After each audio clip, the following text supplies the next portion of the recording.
Всем привет, садоводы и огородники! Сейчас я вам показываю свои георгины после того, как у меня прошел первый заморозок. Как видите, они его не перенесли по причине, что это теплолюбивые цветы. Вот видите, слева растет горчица, и она с легкостью перенесла заморозок. Георгины очень чувствительны к отрицательным понижениям температуры, поэтому после первых прогнозов о наступлении заморозков следует начать подготовку к уборочным работам. Есть такой праздник День Святого Корнилия, который проходит 26 сентября. Я рекомендую вам выкапывать свои георгины именно в этот день. Вот к этому периоду как раз корни клубни созреют уже для выкопки. Помним, что только вызревший посадочный материал хорошо сохранится до весны. Чем дольше в осенний период клубни находятся в почве, тем больше питательных веществ накапливаются в них. Прежде чем приступить к выкопке георгин, хочу вам напомнить, что располагать секатор необходимо режущей частью в сторону корней. Так срез получается намного лучше. Первым делом срезаем наземную часть растения. Вот эти вот стебли, чтобы они нам не мешали при выкопке корней клубней. Стебли оставляем длинные, сантиметров по 20. Потом их все равно мы обрежем так, как нам необходимо. Теперь обязательно удаляем колышек, к которому мы привязывали георгин, чтобы он не падал. И теперь этот колышек нам мешает, его, естественно, удаляем. Теперь нам необходимо выкопать корни клубни. Для этого берем лопату и начинаем обкапывать куст георгина со всех сторон.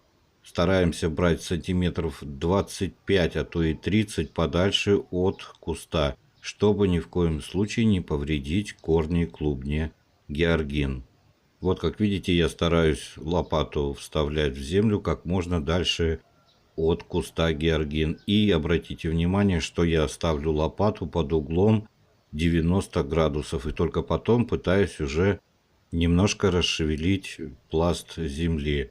И вот таким вот образом стараемся аккуратно все это делать, потихонечку, не спеша.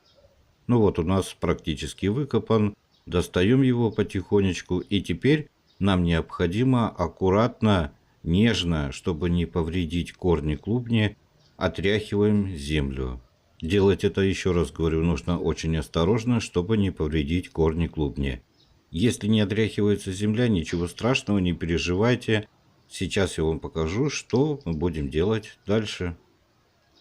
Теперь берем любые чашки, тазики, которые у вас есть. Сюда опускаем корень клубень и заливаем его водой буквально на 5 минут для того, чтобы земля у нас отмокла. Теперь берем аккуратно руками корень клубень из этой чашки. Я беру в перчатках, как видите, и перетаскиваем его в ящик, где много дырочек у нас. Очень удобно. Теперь я с помощью шланга хорошенько промываю корни клубни от земли, для того, чтобы мне было удобнее потом их разделывать на части. И вот таким вот способом полностью избавляем корни клубни от земли. Это самый легкий и удобный способ. Стараемся хорошенько все промыть, чтобы у нас нигде не осталось земли. Если у вас вода холодная, то не переживайте, ничего страшного, это не навредит нашим корням клубням. После того, как я промыл корни клубни, перекладываю в другой такой же ящик и даю стечь полностью в воде. И пусть немножко они просохнут, буквально часик.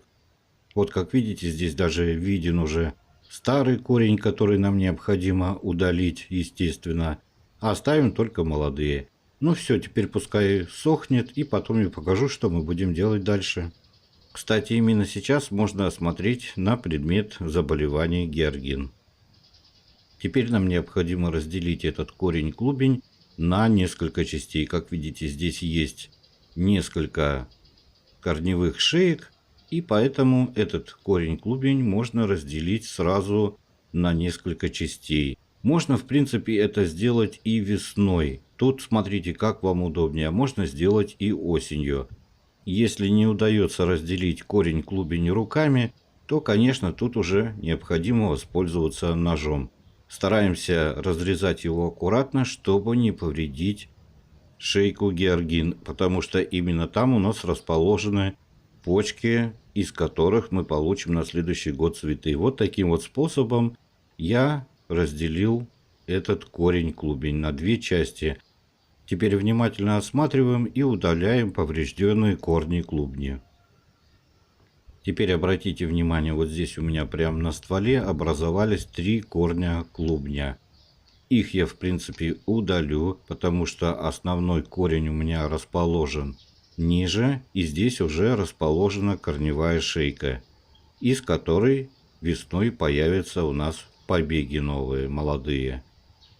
Ну а теперь начинаем обрезать все лишнее и, как я и говорил уже, убираем все поврежденные корни клубней, которые мы повредили при обрезке. Как видите, здесь даже вот есть старый корень, его обязательно убираем, он уже практически трухлявый. Вот такие вот обрезки, как видите, тоже удаляем с помощью ножниц или секатора, как вам удобнее. Ну вот практически все я удалил лишнее. Как видите, старый ствол я оставил сантиметра 2-3, больше и не надо. И теперь нам необходимо еще обрезать вот эти вот все маленькие корни, которые у нас расположены на корнях клубнях. Вот эти вот отростки все удаляем. Они все равно зимой не переживут и только засохнут. Поэтому их необходимо обрезать. И как видите, у корня клубня вот этот вот отросток идет длинный. Его тоже обрезаем, он тоже не переживет зиму, он тоже засохнет. И даже может привести к гниению, поэтому необходимо его обязательно удалить. В общем, полностью вот так вот обрезаем корень-клубень и готовим его на хранение к зиме.